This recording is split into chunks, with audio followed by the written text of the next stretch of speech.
all of the media for being here today to discuss this essential issue, to have a nuanced conversation, and to tell the truth about what's going on. So I'm going to focus on two areas. First of all, I'm Congressman Jamal Bowman. I represent New York's 16th District, which covers the Northeast Bronx and part of southern Westchester County. So we're here for two aspects of this conversation. I want to start with the aspect of free speech, okay? Our First Amendment gives us the right to speak freely and to communicate freely. And TikTok as a platform has created a community and a space for free speech for 150 million Americans and counting. That includes many of the content, that's right. That includes many of the content creators that I just met with in my office. They talk to me about a sense of family. They talk to me about a sense of community. They talk to me about a place that is helpful to their mental health and to their sense of belonging and well-being. They talk to me about finding a place where they can communicate with others like them and learn to love themselves even further. And I so appreciate them being that honest and vulnerable with me in terms of how they engage with TikTok. TikTok is also not just a space for building community, but it's used as an educational tool where you have professors and teachers providing content for students to engage with and learn from. That is what TikTok is for so many Americans. It's also a place where 5 million small businesses are selling their products and services and making a living. Making a living at a time where our economy is struggling in so many ways. So we're talking about free speech for everyday Americans. We're talking about small business owners who use TikTok to grow their business. And my question is, and we're going to pivot to the other part of the conversation, why the hysteria and the panic and the targeting of TikTok?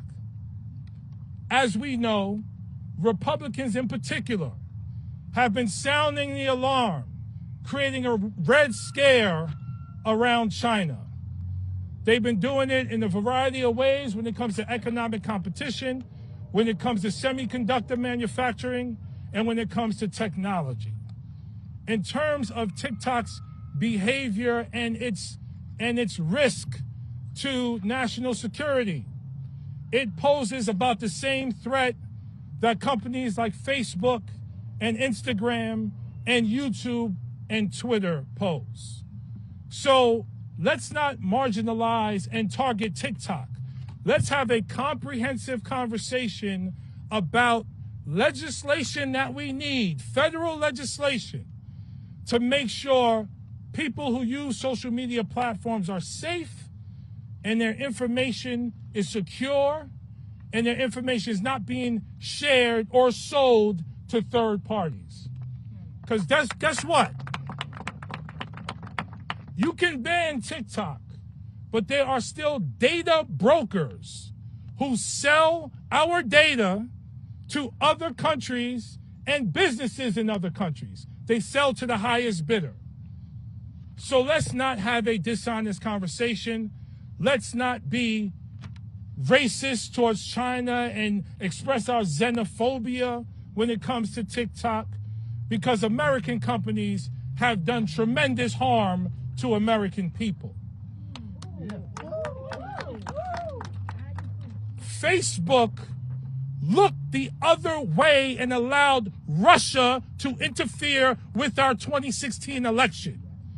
This is a fact. This is well documented. I didn't hear any member of Congress talk about banning Facebook for doing this. Facebook, Twitter, and Instagram and other platforms have allowed lies and misinformation to live on their platforms, even though that information may have been harmful to others. from the January 6th attack to the genocide in Myanmar, American social media companies have been used to facilitate harm in tremendous ways. So let's talk about federal legislation to ensure the safety and security of everyone who uses social media. And part of that is related to banning data brokers and stopping them for selling our data to the highest bidder. Let's have that conversation. Let's have the conversation, by the way, let's have the conversation around how many people who sign on to social media aren't even aware of what happens to their data as they sign up. Let's have the conversation about that. Allow people the option to opt out of having their data be shared with third parties and corporations and governments that use their data for God knows what. I mean, we've allowed facial recognition software to be sold to hostile governments around the world. Let's have an honest global conversation. This is not just about TikTok. This is about social media. Let's talk about social media monopolies and breaking up big tech. There was bipartisan legislation introduced last Congress that did not move at all. Obviously, we want to talk about some of the addictive nature of these algorithms.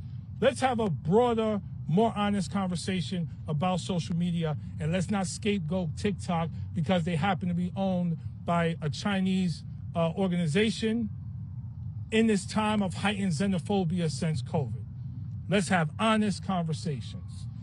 So it is my duty to bring up and my privilege to bring up Mr. Jason Linton, who is a content creator who's going to say a few words.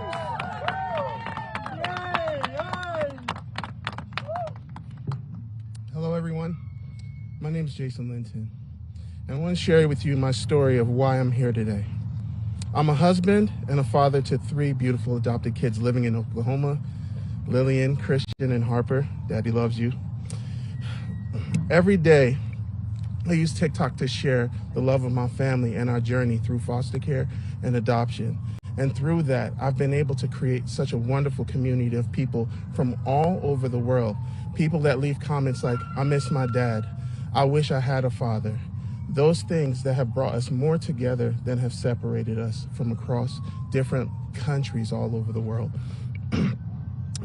TikTok's community has become an important part of my life and has helped me connect with people from all walks of life, learning from them and growing together, both online and also offline. We have been able to build support networks and genuine friendships. A ban on TikTok would be devastating to not only my community of parents and people that follow me, but also the millions of other communities that I know TikTok has helped develop, and the people who have found a safe place to express themselves through this platform. A TikTok ban removes that community. It takes away everything that we have all built together. The support networks, the allies, the friends, the safe space we have to express ourselves, the people we turn to when we need advice, all of that gone overnight. So I'm asking our politicians, don't take away the community that we have all built. A community that laughs, that loves, and supports each other in a way that nothing else can. We can solve the issues without taking away something so precious to us all. Next, I welcome Tiffany to share her story.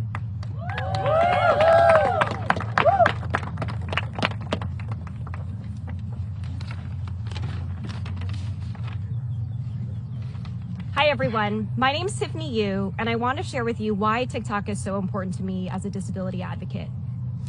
So a little over 25 years ago, at the age of 9, I became disabled as a result of a car accident that also took the life of my dad. I permanently paralyzed my arm and sustained a few broken bones in one of my legs.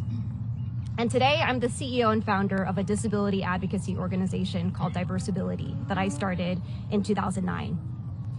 Like all good stories, mine starts by getting fired from a job. I had to get creative about making ends meet, and so I was Airbnb-ing out my apartment and selling other jewelry and other things on Craigslist. But it wasn't until I downloaded TikTok in March of 2020 that my advocacy really took off, 11 years after I'd started doing disability advocacy work. TikTok has really been a game changer for me. It's allowed me to reach new audiences, millions of people, unlock new ways to generate income to support my advocacy, and empower an entire group of disability advocates to find their voice and build their careers. With my advocacy hat on, I want to share a couple stats with you. Disabled people are twice as likely to live in poverty, and the unemployment rate for disabled Americans is twice that of those without disabilities. So since joining the Learn on TikTok program in July of 2020, I've not only secured over 6 figures of creator income, I have a book coming out in 2024, and all of which are supporting my dream of advocating on behalf of my own community, the disabled community, a passion that I know many people in Congress share. TikTok's been instrumental in accelerating my advocacy, and I know that I'm not alone. It's become a vital platform for advocates across society and across the political spectrum to connect, share their stories, and help change people's lives. So to Congress, I urge you to consider the impact that a ban on TikTok would have on advocates like myself. TikTok has provided us with a powerful tool to raise awareness, promote inclusion, and change the world. And in addition to that, find community where we've previously been so socially isolated and excluded before.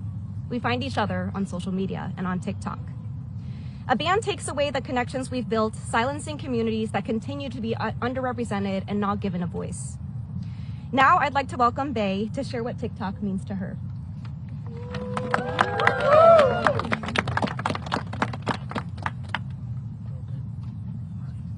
Hello everyone. My name is Decry Nicole of Back in the Kitchen with Bay, and I want to talk to you about why TikTok has been so important to me as a Black queer woman in business and in this country.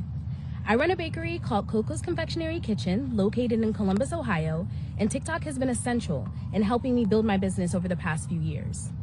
A ban would create obstacles for me, both financially and professionally, as TikTok is at the forefront of our brand strategy. I personally know that I am not alone in this fear, as I am a content developer working with businesses around the globe to help them to understand social media and the platforms where their businesses can thrive. TikTok has allowed me to encourage my clients and millions of business owners alike to enter the digital space and explore the new possibilities they have to connect with their customer base. Aside from the business, for me, this is a very personal mission. It's not about sales and exposure, it's about the impact I and people that look like me can have on our community simply by accessing and contributing to the TikTok space. As everyone in this room and all those watching know, this country has not always been the most fair or equal for Black and brown individuals. For a group of people whose ancestors have built or helped build this country and even the ground we're standing on, it can be discouraging that after centuries, we're still operating a step behind. In the social media space, these issues are no different. We often hear stories of suppression and attempts at erasure for people of color on their platforms. It is not an issue that we've endured easily, but we persevered through no matter how many difficulties it created. Thankfully, TikTok has cultivated a safe space that has allowed Black and brown people in the community to share knowledge and tips on entrepreneurship and share ways that we can use our influence to cultivate change in ways we never have before. TikTok is a critical tool for me to promote entrepreneurship and inspire the next generation of Black and brown business leaders. I get the honor of sharing my experiences and get to offer advice to others who are just starting out, helping them to understand how to harness their power that they possess. I can tell you without question that the next generation of Black business owners are going to come from the TikTok platform. If you ban TikTok, then you put at risk putting a cap on the ambitions of a whole generation of wealth creators who will have vital networks taken from them overnight. I want to leave you with this. Yesterday, while visiting your beautiful city, I had the opportunity to visit the Jefferson Memorial. I was of course overwhelmed with its beauty and great history, but what stood out to me most was a powerful quote etched onto the wall, something I learned and was not aware of. The quote indicated that Jefferson was not a proponent of change in our country's laws. However, he understood the need for change to take place when necessary. He understood that with the evolution of the world over time, as things advance, change would be necessary. But he urged our country's lawmakers the importance to fully understand the changes being considered and the people that would be affected as a result. I urge you all to take his advice and do the same. Join us on the app. Learn and gain a better understanding of it simply by experiencing it. Feel the power of our community before changing the lives of over 150 million people across the world through this ban that you guys are proposing. Allow us, your constituents, to hear your story and use the app as it was intended to connect with us on an even greater level. Please be encouraged to take this step before taking any others. Thank you for this incredible opportunity to share a piece of my story. I would now like to introduce Representative Mark Pocan from Wisconsin. Thanks, Jamal. So I'm here because I've seen this problem too often in Congress. This is now my 6th term here, where we have a real problem that exists. What's happening with social media in general, with data, with disinformation, with Russians being able to buy ads on platforms like Facebook. And that's what we should be addressing. But like I see happen all too often, that's not what we're doing. Instead, the debate has gone to whether or not we should ban a single platform, and it's getting lost on that rather than the very real issues that Congress should take on. But if we take that issue on, that means you're taking on also American companies. You're taking on lobbyists that these companies have. You're taking on some of the richest people in the country who make contributions to both Democrats and Republicans. So we're not addressing the actual problem, and instead the debate has gone to let's ban TikTok. Well, there's a couple reasons why. If you've ever watched members of Congress in hearings talk about issues like this, it's cringeworthy. It's TikTok-worthy content to watch people who are above the average age, I think, of most people who use TikTok trying to explain it because they've never done it. They've never looked at it. Look, I have watched dogs jump over couches and destroy tables. I have watched the Wednesday dance more times than I can count. I have watched people do magic tricks. I've watched people do interviews. I've watched food being made. None of that is a threat to this country.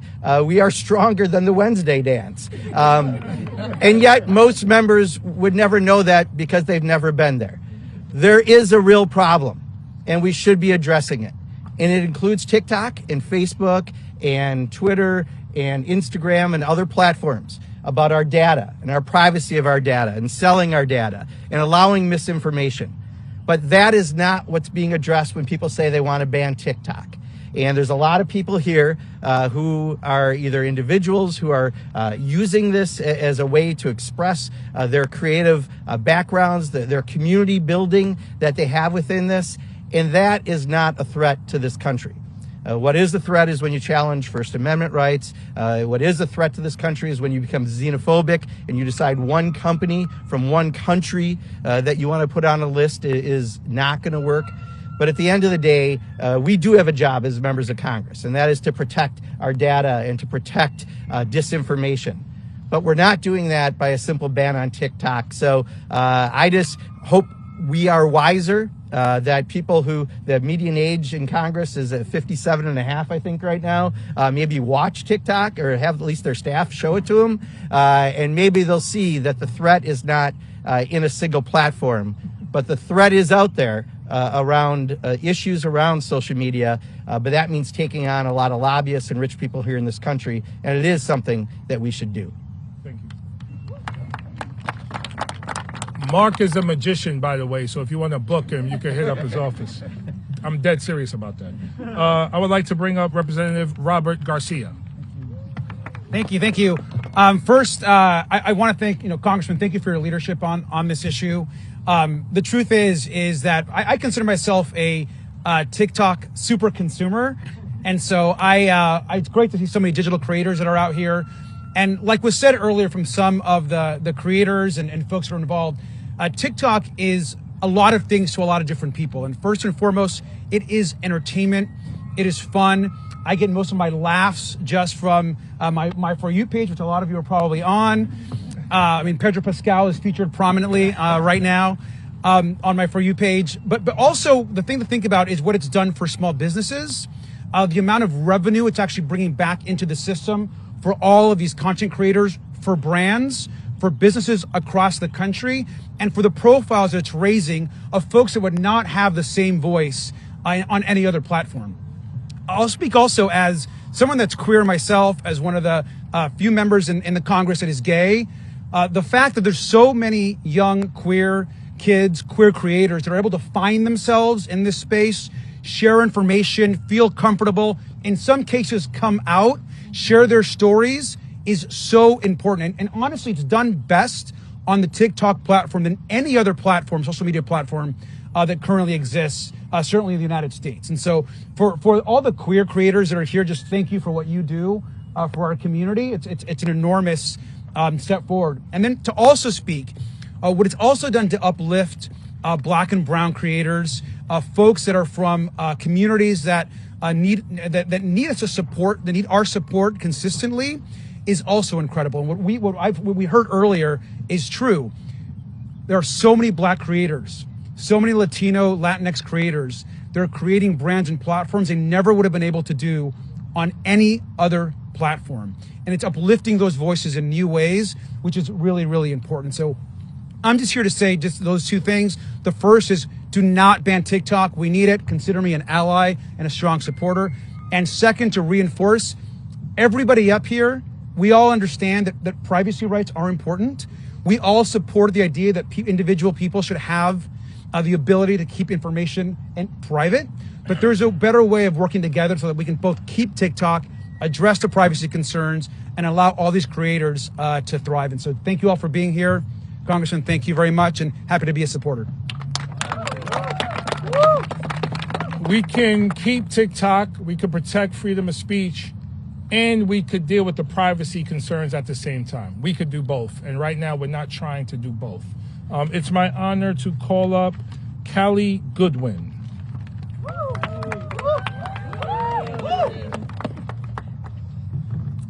Hi everyone, my name is Callie Goodwin and I'm from South Carolina and I'm the founder of Sparks of Joy Co. Sparks of Joy Co. is a greeting card company with the goal of spreading joy to the world through handwritten cards. I launched my business on TikTok in the summer of 2020 in the midst of the pandemic and the midst of COVID quarantine. And the goal was to just bring more joy to the world in a time when there was a lot of sadness and heartbreak and isolation. I have sold over 35,000 cards through my website, but 95% of those orders come from TikTok followers. I'm gonna say that again. 95% of my orders come because of TikTok. TikTok has allowed me to showcase my products, our process, engage with customers, and build a community. It has allowed me to share my passion for spreading joy and for handwritten cards. A TikTok ban wouldn't just put my business at risk. 95% of my livelihood would disappear overnight. Along with this entire community of creators and customers that I have built over the platform. I've currently got about 90,000 followers that follow me through the highs and the lows, the ups and the downs. They celebrate the wins with me and they mourn the losses with me. And a ban on TikTok would get rid of that, and it would be devastating. But this isn't just about my story. We could spend hours talking about the thousands of small businesses that are impacted by this app. I know that there are so many that have used TikTok to build their brands and to build their communities and to sell products, and there is a massive economic impact because of TikTok. A ban would erase a source of income for millions of small business owners across America. It's not an exaggeration to say that it would harm a growing and blooming access to small businesses. So I urge you, let's find a solution that does not require a ban, because the reality is that a ban would not benefit the American people. There's 150 million Americans on TikTok right now, and we would lose the ability to create community, to support small businesses, and to find educational resources, mental health resources, and so much more. I'm so thankful that this app has given me the chance to grow my business and to seek this entrepreneur journey that would not be possible without it. So, thank you. You know, Robert, I just realized something. Republicans ain't got no swag. That's why they want to ban TikTok. Republicans ain't got no swag. That's the problem. And I mention that in the context of engaging young people in the democratic process. So I started using TikTok consistently when it took the Republicans 14 votes to get to Speaker McCarthy. And I would just give updates to people on TikTok. And what I realized was, holy snap, people really are paying attention and they are engaged and they're excited and they want to hear more and they want to learn more. And then I started just posting things about my day, posting votes that we've taken, posting conversations I was having with my staff, talking about different issues, and people wanted to learn more. And so by using TikTok in a variety of ways, entertainment, engagement, education, we are pulling people in and making them more a part of the democratic process and making our democracy stronger. One of the reasons I would argue, and I know there's probably some polling somewhere, that we were able to resist this so-called huge red wave is because Democrats do a better job of engaging young people overall. And using TikTok is a part of that. So to the Democratic members of Congress, let's do the right thing here. Again, comprehensive social media reform as it relates to privacy and security, absolutely. But we have to uplift freedom of speech and the creativity that so many content creators are bringing to the American people. Last but not least, I want to bring up Mr. Robert Lucas to say a few words. Hi everyone, my name is Robert Lucas and I'm a self-taught cake artist from Georgia. Creating art has always been a passion of mine, and through the platform I've been able to channel that creativity and take my baking creations to a much wider audience than I ever thought could be possible. I used to work in IT, and now I make videos that go out to millions to enjoy, who watching me bake increasingly challenging creations, often based around big cultural moments and movements. Not only do I inspire, I entertain, I educate, and I also break down stereotypes, because it's not often that you see someone that looks like me baking and decorating cakes. TikTok has done much more than just give me exposure. It has actually allowed me to increase my income by 700%, and this extra income has allowed me to support myself, build a studio, and pay staff, and then this platform is taken away, then I'm not sure if I'll be able to continue to do that. TikTok has given me and countless others like me the opportunity to showcase our talents and make a living doing what we love. So I urge you to consider the impact that banning TikTok could have on people like me. It would not only take away a source of income, but it will also stifle creativity and prevent talented individuals from sharing their art with the world. Thank you. Thank you so much. Okay, we would now like to take a few questions. Congressman Bowman, the FBI, the CIA, and the Director of National Intelligence, they've all expressed major national security concerns about TikTok. Even the president supports bipartisan legislation that would give him powers to ban TikTok. Is President Biden racist? So usually when there's an issue of national security concern, they hold a bipartisan congressional briefing on that particular issue. We have not received a bipartisan congressional briefing on the national security risk of TikTok, number one.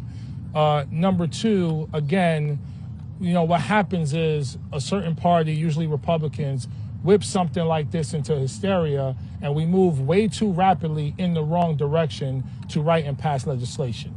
Let's take a breath, take a step back, and ask ourselves, is this the best legislation at this moment to really protect individuals' privacy, data, information, and does this make the entire social media landscape safer for everyone? That's the question we need to be asking and answering. Yes. Some have advocated for selling TikTok to a U.S.-based company to ensure that privacy security around that national security risk regarding China's advocate. Do you see that as a viable option for a path forward? Is moving this to the U.S. and moving those data over to the U.S. where the proper safety and privacy regulations can be, you know, brought by the U.S. Why didn't we push to sell Facebook when we know clearly they allowed Russia to interfere with the 2016 presidential election? Exactly, right? The problem here is the isolation of TikTok because they're a Chinese company. That's the problem, and it feeds into the xenophobic hysteria that we're seeing throughout the country. We have to have a larger, comprehensive conversation about social media, the benefits and the harms, and write legislation to deal with social media overall. Yes. Thank you. Jackson Rich from the Epic Times. Why do you believe it's important to promote a company whose parent company, ByteDance, is partly owned by the Chinese Communist Party? This is not about TikTok. This is about social media, freedom of expression, safety and security for all people. We just happen to be here talking about TikTok because that's the focus of a so-called ban or the selling of the company. I'm personally not feeding into the xenophobia, the hysteria, and the fears. Take a breath, take a step back, have a larger conversation. I'm very clear on how harmful Facebook, Instagram, Twitter, and YouTube have been, just to name a few. I mean, President Donald Trump used Twitter to help facilitate an insurrection, an attack on the U.S. Capitol by U.S. citizens. So while we're worried about China harming our country, we are harming ourselves.